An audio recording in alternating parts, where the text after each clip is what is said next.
장로인 나는 사랑하는 가이오 곧 내가 참으로 사랑하는 자에게 편지하노라. 사랑하는 자여, 내 영혼이 잘됨 같이 내가 범사에 잘되고 강건하기를 내가 간구하노라. 형제들이 와서 내게 있는 진리를 증언하되 내가 진리 안에서 행한다 하니 내가 심히 기뻐하노라. 내가 내 자녀들이 진리 안에서 행한다 함을 듣는 것보다 더 기쁜 일이 없도다. 아멘.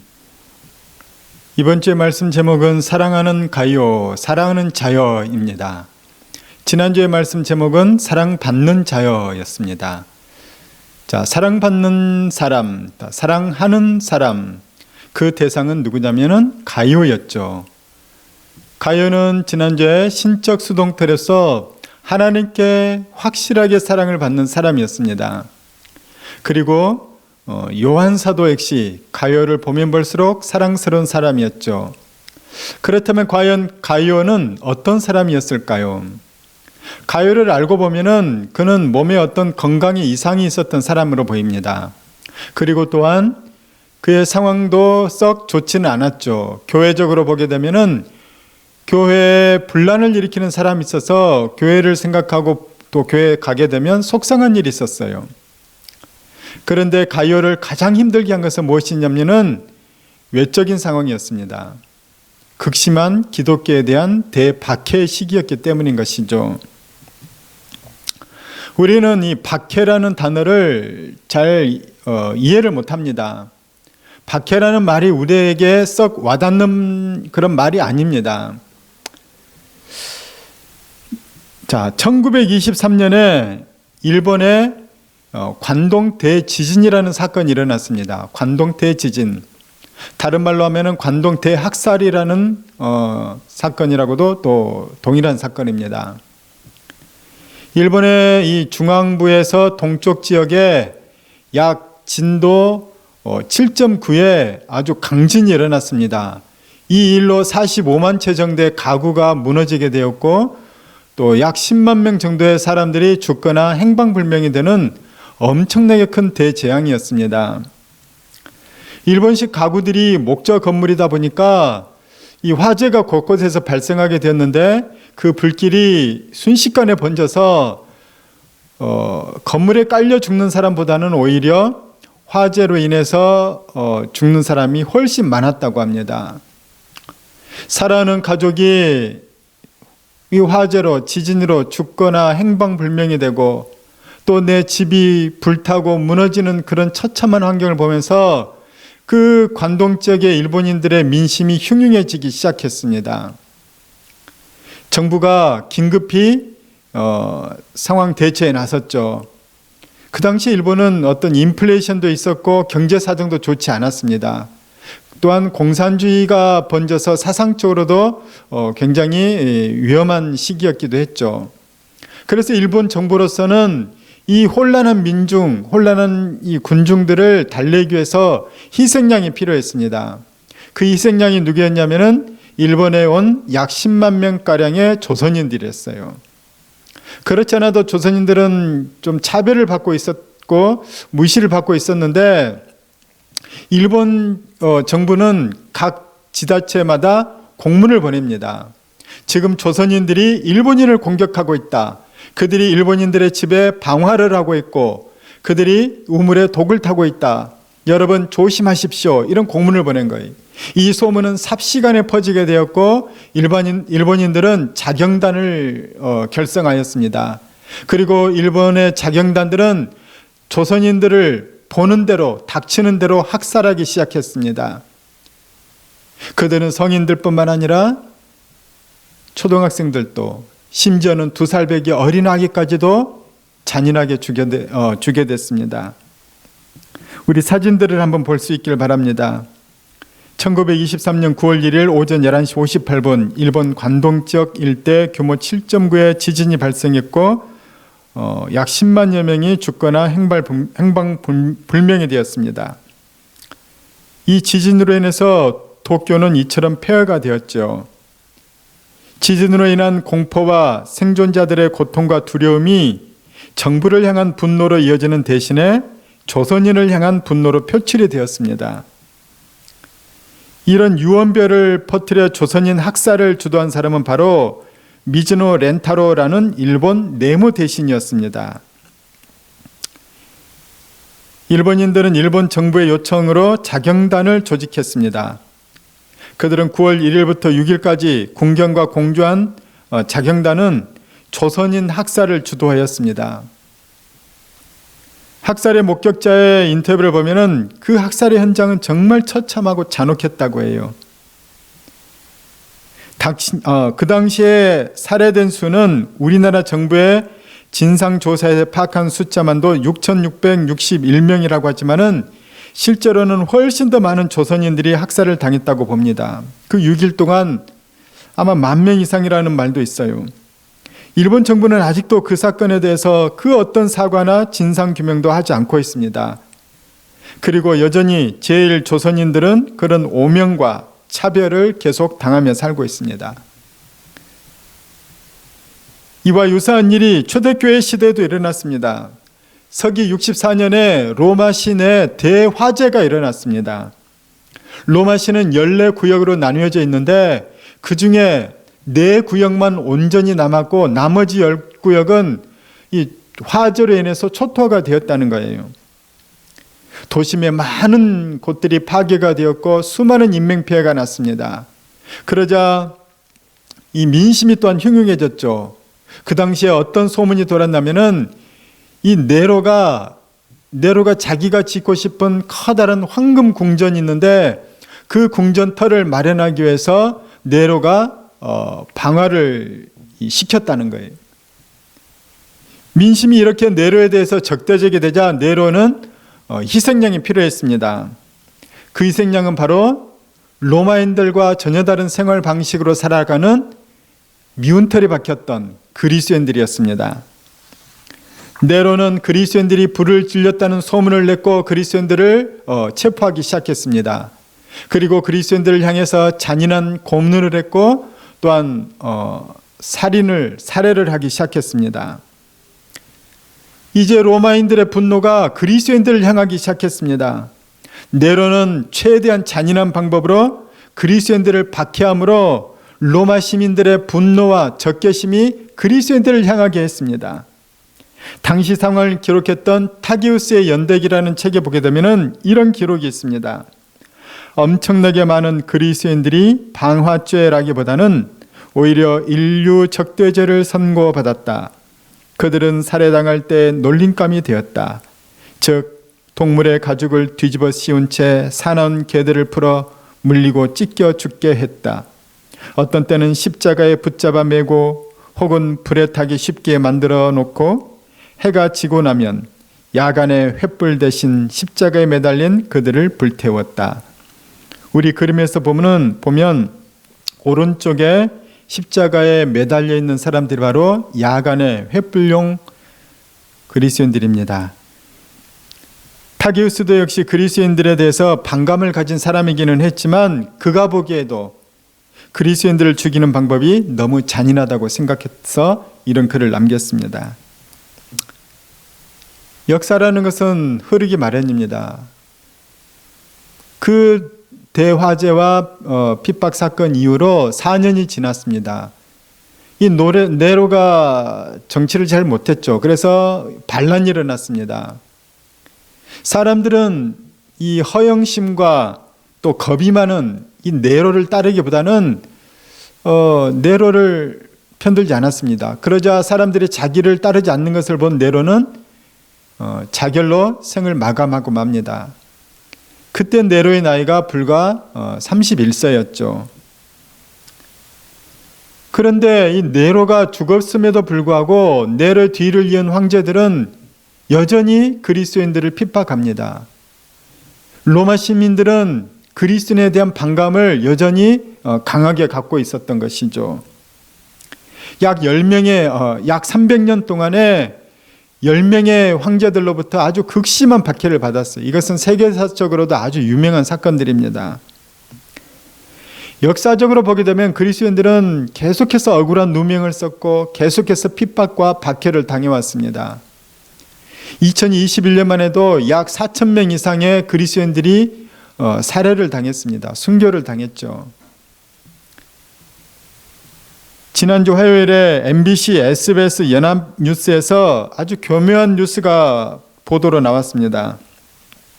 작년 5월부터 올해 2월까지 통계를 내었더니 교회발 집단 감염자 발생 수가 2,953명이나 되었다고 마치 역시나 그 기간을 조사해 봤더니 역시나 우리의 보도대로 교회가 코로나 감염의 온상이었다는 듯한 그런 뉴스 보도를 내보냈습니다. 그들이 얼마나 자극적인 기사를 냈습니까? 그들은 그 기간 동안에 정말 자극적인 기사를 냈죠.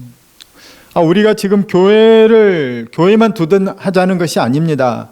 그렇다고 해서 교회가 꼭 잘했다는 것도 아닌 것이죠. 교회가 잘못 대응했음을 우리는 충분히 수없이 인정해 왔습니다. 그러나 우리가 논리적으로 한번 생각해 보길 바랍니다. 그 기간 동안 코로나 확진자가 총 그 작년 5월부터 올해 2월 달까지 코로나 확진자는 총 78,894명입니다. 자, 보십시오. 교회 감염자 수가 2,953명이니 2,953명 나누기 78,894명 하면은 교회발 감염자 수는 전체 감염자 수의 몇 %일 것 같아요? 3.7%에 불과합니다.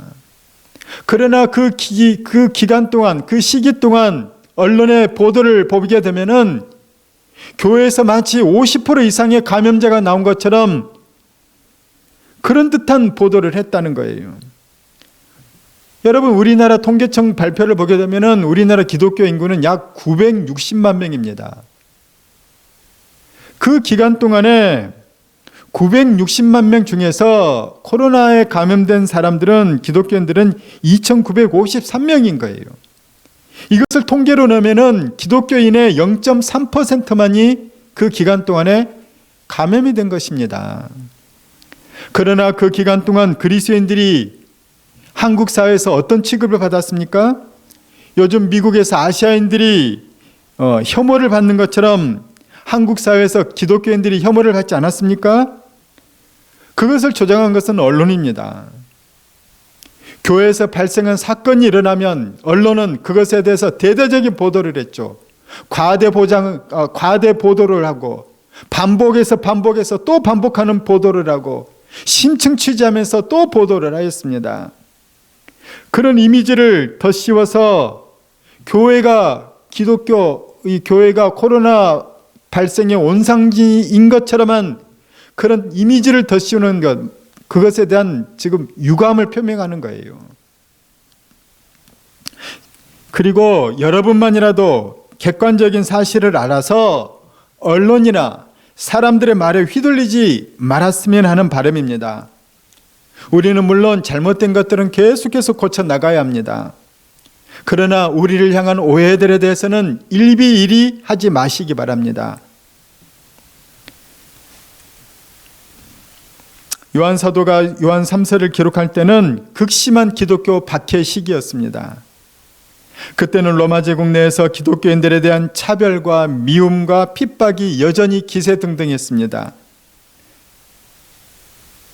기독교인에 대한 박해와 차별과 어떤 불이익이 당하는 그 시대에 가만히 보게 되면 그때 교회를 떠나버리는 사람들이 있어요. 그런데 반대로 그럴 때일수록 오히려 교회를 지키는 사람이 있다는 거예요. 저는 여러분이 모두가 교회를 지키는 사람이 되기를 바랍니다. 지금 코로나의 잘못된 언론의 보도 때문에 억울하다, 이것을 성토하는 것이 아닙니다. 우리는 그 사실을 바로 알아서 우리의 노력한 것도 있고 억울한 것도 있고 잘못한 것을 또한 회개하고 그런 모든 것이 있어야 됩니다. 그런데 우리가 분명히 알아야 될 것은 그 모든 상황 가운데서도 때로는 억울하지만은 침묵과 기도 가운데 버티면서라도 우리는 교회를 떠나는 자들이 아니라 교회를 지키는 자들이 되기를 축복합니다. 왜냐하면 수많은 교회들이 지금 성도들이 교회를 버리고 떠나가고 있어요. 이거는 교회의 위기 차원 이런 문제가 아닙니다. 그들이 교회를 떠나면 어떻게 구원이 이루어지겠습니까? 그들이 교회를 떠나면 어떻게 한국 사회가 구원이 이루어집니까? 그들이 교회를 떠나면 어떻게 세계 선교가 이루어지도록 하겠습니까? 이것은 마귀만 좋아할 일입니다. 여러분, 교회를 지키시기 바랍니다. 교회를 사랑하시길 바랍니다. 예수 그리스도의 몸된 교회는 세상의 구원을 위한 방주입니다. 오늘 본문에 나오는 가이오는 이런 대박해의 시기, 교회에 대한 부정적인 인식이 편만한 그 시기에 자기 몸도 불편하고 자기 섬기는 교회도 분란이 있고, 그럼에도 불구하고 가이오는 꿋꿋하게 교회 내 연약한 성도들을 돌봅니다. 믿음이 약한 자들을 찾아가서 권면하고 경제적으로 어려운 자들을 찾아가서 그들을 돕습니다. 그리고 자기 교회에 복음을 전하는 순회 전도자들이 교회를 찾아왔을 때 그들을 모시며 극진히 대접합니다. 당시의 순회 전도자들의 삶이 어떠했습니까? 그들에게 핍박은 기본이었어요. 그들은 가난했고 떠돌아다녔고 배고팠고 잠자리든 뭐든 불편했고 삶이 불안정했습니다. 그런 순회 전도자들이 이 가이오의 교회에 오게 되면은 가이오는 그들을 맞이했어요. 어서 오십시오. 그들을 영접했던 거예요. 얼마나 수고가 많으셨습니까? 우리 집에 와서 맛있는 식사를 같이 좀 합시다. 영양 보충 좀 하셔야지요. 여기 머무시는 동안에는 우리 집에서 편히 쉬십시오. 그리고 영적 재충전이 일어나서 또 열심히 주의를 하시기 바랍니다. 우리 집에 와서는 안식을 취하시기 바랍니다. 그러면서 자기 집에 숙소를 마련해 줬다는 거예요. 사도 요한이 가이오의 이런 소식을 들은 거예요. 그러니 얼마나 마음이 기뻤겠습니까? 마음이 너무 기뻤다고 오늘 3절에 쓰고 있는 것이죠. 형제들이 와서 내게 있는 진리를 증언하되 내가 진리 안에서 행한다 하니 내가 심히 기뻐하노라. 가이오가 믿음을 지키고 교회를 세우고 또 순회 전도자들을 그들을 영접하는 것, 그들을 대접하는 것, 복음이 귀하기 때문인 것이죠. 이 소식을 들으니까 사도 요한이 너무 기쁜 거예요. 이 기독교 핍박과 박해 시대, 이 우울한 시기에 그런 귀한 성도가 있다니, 야, 내가 가이오를 만나봐서 아는데 여전히 그렇게 신실하구나. 사도 요한은 너무나도 좋았다는 거죠. 사도 요한이 멀리서, 사도 요한 역시 순회 전도를 하고 있는데 멀리서 가이오를 생각할 때마다, 가이오를 위해서 기도할 때마다 가이오가 얼마나 사랑스럽겠어요. 그래서 노 사도인 요한은 가이오에게 편지를 쓰면서 전심을 다해서 축복을 합니다. 그 말씀이 바로 2절 말씀이에요. 사랑하는 자여, 내 영혼이 잘된과 같이 내가 범사에 잘되고 강건하기를 내가 간구하노라. 사랑하는 가이오에게 편지를 한 것, 가이오에게 축복을 한 것입니다. 가이오여, 그대는 그대의 신실한 믿음처럼 범사가 잘되기를 원합니다. 영적인 복을 풍성히 받은 것처럼 하는 일도 잘 되어서 더 많은 순회 전도자들을 섬겨주십시오. 교회 안에 경제적으로 어려운 자들을 도와주십시오. 신앙적으로 어려운 자들을 세워주십시오. 또한 그대의 몸과 마음도 강건하기를 내가 기도합니다. 건강하셔서 연약한 성도들을 돌봐주세요. 부디 잡혀가지 말아주세요. 몸보존 잘하시길 바랍니다. 당신이 있어서 우리와 같은 순회 전도자들이 얼마나 위로가 되고 힘이 되는지 아십니까? 당신이 있어서 교회가 얼마나 굳건하게 세워져 가는지 모릅니다. 가이오, 그대를 축복합니다. 사랑하는 가이오여, 그대의 영혼이 잘된과 같이 당신의 범사가 잘되고 강건하기를 내가 주님 앞에 간구합니다. 이것이 사도 요한의 기도였고 축복이었습니다. 여러분, 우리도 우리의 사랑하는 자들을 위해서 사도 요한처럼 간구하기를, 또한 축복하기를 원합니다. 여러분은 누구를 가장 사랑하십니까? 그래도 미운이 고운이 해도 가족 아닙니까? 여러분의 어머니, 아버지, 여러분의 아들과 딸, 남편, 부인, 가족들이죠. 5월은 가정의 달입니다. 저는 이 가정의 달에 특별히 여러분의 가족을 위해서, 사랑하는 가족을 위해서 사도 요한이 가이오를 축복하는 것처럼, 가이오를 위해서 간구하는 것처럼, 사랑하는 가이오를 위해 간구하는 것처럼 여러분이 사랑하는 가족을 위해서 간구하길 축원합니다. 여기서 우리가 기억해야 될 것이 있는데 그것은 첫 단추를 잘 끼워야 된다는 것입니다. 순서가 있습니다. 무엇이죠? 오늘 2절 보면 먼저는 내 영혼이 잘 돼야 됩니다. 내 영혼이 잘 돼야 돼요. 우리가 지난주 얘기했던 영적인 복이라는 거, 영적인 복이 분명해야 되고 영적인 복이 충만해야 된다는 것입니다. 영적인 복이 뭐냐면 하나님의 형상과 모양이에요. 다시 말하면 하나님과 교통하고 하나님과 친밀한 관계가 회복되는 거예요. 사랑의 관계, 신뢰의 관계가 회복되는 것이죠. 이것이 영적인 복인 것입니다. 하나님과 친해지는 것, 친밀해지는 것, 회복되는 것. 저는 여러분이 이 복을 받길 축원합니다. 이 복은 물질의 복과 비교하면 비교조차 할 수 없는 엄청난 복인 거예요. 물질의 복은 비교도 안 되는 거죠. 그러나 성경은 영혼만 중요하게 여기고 물질은 소홀히 여기지 않습니다. 이것은 영지주의 이단이라고 얘기했죠. 성경은 우리의 영적인 것도 또한 물질적인 것도 같이 귀하게 여깁니다. 그래서 우리의 영과 육신을 같이 소중히 여기는 것이죠. 이 영적인 복 다음에는 뭐냐면 물질의 복이라고 얘기했습니다. 물질의 복은 어떤 돈, 경제적 이것만 얘기하는 게 아닙니다. 물질 세계의 복을 얘기하는 것이죠. 물질 세계의 복이란 경제적인 것도 있고 건강도 있고 직장 문제도 있고 또 인간관계의 문제도 있고 이런 모든 것들을 다 포함해서 물질 세계의 복 또는 물질의 복이라고 지칭하도록 하겠습니다. 사도 요한은 이 물질 세계의 복을 이렇게 표현하고 있습니다. 내가 범사에 잘 되고 강건하기를 내가 간구한다는 거예요. 범사 그리고 강건하는 것, 영육간에 강건하는 것, 모든 하는 일, 이것이 바로 물질 세계 복이라는 것이죠. 저는 여러분이 가장 사랑하는 사람을 위해서 오늘 이 말씀처럼 이 선언처럼 복을 기도하길 바랍니다. 사랑하는 아버지 어머니, 아버지 어머니의 영혼이 잘된 것 같이 아버지 어머니께서 하시는 범사가 잘되고 아버지 어머니의 몸과 마음이 강건하기를 내가 간구합니다. 이런 축복 기도를 하십시오. 사랑하는 내 아들아, 사랑하는 내 딸아, 내 영혼이 잘된 것 같이 내가 범사에 잘되고 강건하기를 내가 간구하노라.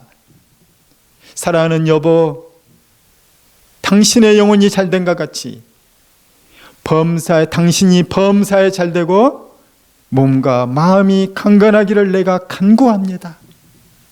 우리가 이런 축복 기도를 사랑하는 사람에게 할 수 있기를 바랍니다. 저는 목사로서 여러분의 이 선언을 하기 원합니다. 사랑하는 성도 여러분, 여러분의 영혼이 잘된 것 같이 여러분의 범사가 잘되고 강건하기를 내가 예수 그리스도 이름으로 간구합니다. 아멘. 사도 요한의 이 축복은 기독교의 역사를 통해서 성취가 됩니다. 가요와 같은 신실한 신자들이 곳곳에서 교회를 섬기고 복음을 전함으로 실제로 세계사를 통해서 성취가 된다는 것이죠. 기독교를 박해하던 로마는 나중에 기독교 국가가 되어버려요. 그리고 전 유럽까지도 다 기독교 국가가 되죠. 전에는 야만인이라고 불렸던 이 로마 제국 위에 이 유럽 사람들이 복음을 받아들인 이유로는 그들이 학문, 예술, 문화, 과학 이 모든 것들을 발전시키기 시작합니다. 그리고 산업화를 이루고 민주주의를 이루어서 세계사를 주도하게 되죠. 이 기독교 국가들이 이룩한 일입니다. 하지만 너무 안타까운 일은 현대 유럽인들은 영적인 복을 너무 소홀히 여기고 말았습니다. 이 물질의 복과는 비교할 수 없이 소중한 영적인 복인데 그들은 물질적인 복에 취해서 영적인 복을 소홀히 하다가 신앙마저도 잃어버리게 되었다는 것이죠. 그들은 점차 하나님을 떠나고 있습니다. 그들은 현재 물질의 복에만 빠져 있습니다. 그들은 물질 세계의 복을 누리고자 하는 이 개인주의와 쾌락주의에 빠져서 기독교 신앙을 버리고 있다는 거예요. 그런데 안타까운 건 우리나라도 예외가 아니다는 것입니다. 한국교회도 현재 유럽교회의 길을 걷고 있습니다. 세상의 개인주의가 한국교회 안에도 침투해 들어와 있습니다. 성도들의 개인주의는 하나님과 교회 공동체를 멀리하게 합니다. 나는 나야, 간섭하지 말아요. 하나님도 교회도 나를 간섭하지 마세요. 나의 사생활을 존중해 주세요. 이것은 개인주의죠. 그러나 이것이 하나님을 멀어지게 합니다. 영적인 복으로부터 떠나가게 하죠. 결국은 신앙을 버리게 하는 것입니다. 우리는 반드시 이것들과 싸워야 합니다. 또한 세상의 쾌락주의도 교인들 속에 침투해 들어왔습니다. 성도들 속의 쾌락주의는 육신의 즐거움만 추구하게 하여서 영적인 것에는 또한 무관심하게 만들어버립니다. 이런 것들이 다 물질의 복을 과도하게 추구하다 보니 생기는 부작용들인 것입니다. 이것들은 정말 심각한 문제입니다. 성경은 마지막이 가까움을 볼수록 더욱더 너희들이 깨어있으라고 경고하고 있어요. 마지막에 가까움 볼수록 더욱 깨어있으라. 우리가 무엇으로부터 깨어있어야 될까요? 개인주의와 쾌락주의인 거예요. 영적인 복을 소홀히 여기는 그런 물질주의 사회라는 거예요. 우리는 이것으로부터 깨어있어야 되는 것입니다. 여러분, 우리는 성령 충만하고 성령을 경험해야 합니다. 영적인 것을 추구해야 되는 것이죠. 그러나 우리 속에 성령의 역사가 일어나는 것을 방해하는 것이 있습니다. 가장 큰 적이 뭔지 압니까? 갈라디아서 5장 17절입니다. 육체의 소욕은 성령을 거스리고 성령은 육체를 거스르나니 이 둘이 서로 대적함으로 너희가 원하는 것을 하지 못하게 하려 함이니라. 우리가 영적인 복을 추구하고 성령을 추구하려고 할 때 그것을 못하게 방해하는 것은 육체적인 것, 육적인 소욕, 육체적 욕망이라는 것입니다. 자, 그렇다면 육체의 소욕은 무엇일까요? 갈라디아서 5장 19절부터 21절입니다. 육체의 일은 분명하니 곧 음행과 더러운 것과 호색과 우상 숭배와 주술과 원수 맺는 것과 분쟁과 시기와 분냄과 당짓는 것과 분열함과 이단과 투기와 술 취함과 방탕함과 또 그와 같은 것들이라. 전에 너희에게 경계한 것 같이 경계하노니 이런 일을 하는 자들은 하나님의 나라를 유업으로 받지 못할 것이요. 이런 육체의 일에 빠져 사는 자들은 아무리 교회를 다녀도 하나님 나라를 유업으로 받지 못합니다. 성령을 소멸시키지 마십시오. 영적인 복을 상실하지 마십시오. 소홀히 여기지 마십시오. 그리고 육체의 일에 빠져 사는 자들은 아무리 교회를 다녀도 성령의 역사가 일어나지 않습니다. 육체 소욕에 빠진 자들은 오히려 성령의 역사 이런 것들을 껄끄러워하고 싫어합니다. 어떤 사람들은 성령 역사, 기도 이런 얘기하면 나중에 하겠다고 미루는 거예요. 그럼 지금은 뭐 할까요? 지금 뭐 하는지 보고 있으면 그 사람들이 뭐 하냐면 육체의 일에 빠져 있어요. 스마트폰 보고 있고, TV 보고 있고, 유튜브 보고 있고, 게임하고 있고, 술 마시고 있고, 음란한 짓 하고 있고, 잠자고 있다는 거예요. 부디 영적인 것을 추구하길 바랍니다. 도대체 일주일 가운데 여러분 언제 기도하십니까? 언제 하나님께 나아가고 언제 진실되게 주님을 만나는 그 시간을 하나님께 드리냐는 거예요. 잠깐 스치듯이 하는 그런 때우기식 기도하지 마십시오. 명분만 쌓는 출석 도장 찍기식 그런 기도하지 마십시오. 기도는 나 같은 죄인이 예수님의 피를 힘입어서 거룩하신 하나님을 만나기 위해 나가는 행위입니다. 이 기도에는 경외함이 있어야 되고 진실함이 있어야 되고 겸손함이 있어야 되고 간절함이 있어야 되는 거예요. 진짜 기도를 해야 진짜 하나님을 만나는 것입니다. 여러분, 기도를 진짜로 하십시오. 기도 같은 기도를 하십시오. 그리고 영적인 복을 가장 귀히 여기시기 바랍니다. 영적인 복을 등한히 여기고 기도를 소홀히 한 유럽교회는 현재 절반 이상이 불륜과 이혼으로 가정이 파괴되어 있습니다. 개인적으로는 그들은 영적인 방황과 정신적인 방황을 하고 있어요. 그들은 마약과 음란과 배교와 허무와 절망과 증오와 적개심에 빠져 있습니다. 저는 여러분이 먼저 영적인 복을 충분하게 받길 바랍니다. 먼저 예배와 말씀과 기도로 하나님께 나아가고 그 하나님께 나아감으로 말미암아서 가이오처럼 하나님으로부터 사랑받는 자, 하나님께 사랑받는 자의 그 확신을 받고 그 풍성함을 누리길 바라요. 충만한 사랑을 받길 바랍니다. 그리고 그 받은 그 사랑으로 또한 사랑하는 자가 되십시오. 사랑의 사람이 되시길 바랍니다. 저는 여러분이 영적으로 깨어서 사랑이 충만하고 내 사랑하는 사람들을 위해서 간구하는 자가 되기를 예수 그리스도의 이름으로 축원합니다.